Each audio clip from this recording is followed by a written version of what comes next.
लनवाए बाबा सुमीरा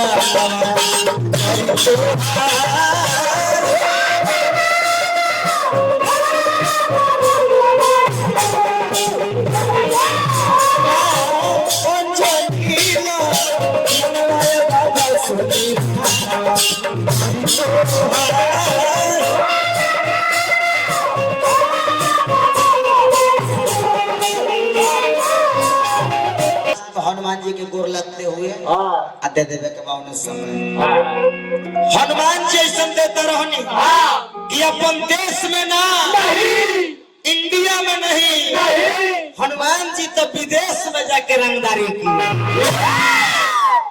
लेकिन एक घड़ी के भैया रंगदार के देखे के बाद तो हमरो टीम में रंगदार है। देखो सिगरेट निकालना तो मार के मुआ दे अपने चौक पर मार फंसा देता है खाली सीख और सिगरेट के लिए। लेकिन बबुआ हमार रंगदारी सीखे के बाद तो हनुमान जी से सीखो। ई देश में ना राज्य में ना विदेश में जाके रंगदारी कोई नहीं। हनुमान चाचा यहाँ तब भगवान से मजाक करते रे बबुआ। ई जन्म में तो निमलो मुंह बा अगला जन्म में उनको से दब हो जाए। तो हनुमान जैसन देवता ऐसा बने कि सबसे पहले कोनो भी पूजा पाठ में सबसे पहले आइए सब कर बाद में जाइए। हे हनुमान मान मोर रखी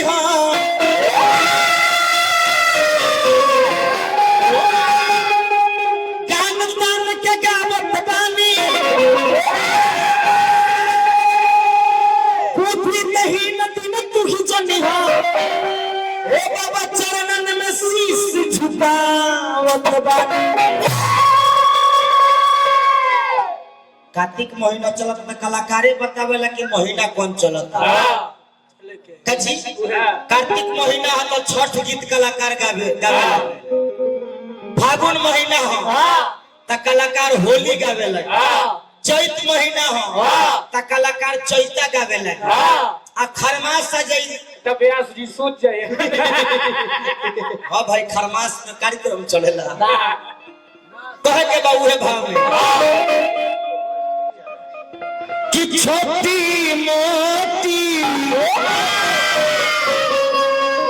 अरमाली न बिटिया के लामी हो के। लेकिन कहे के हनुमान जी के दरबार में कि अंजनीला लनवाए बाबा सुमीरा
हम सुनले बानी बाबा के बारे में हनुमान जी के बारे में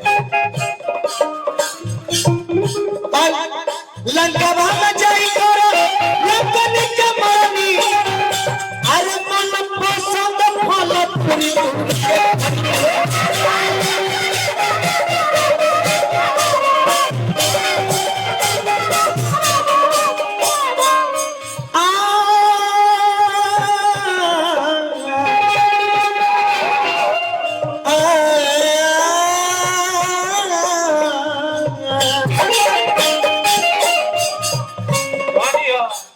लंका में जाई करो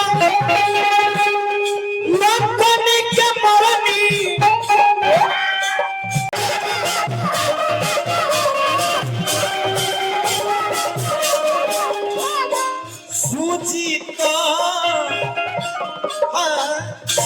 सुमिराना बनवाए बाबा सुमिराना करी तो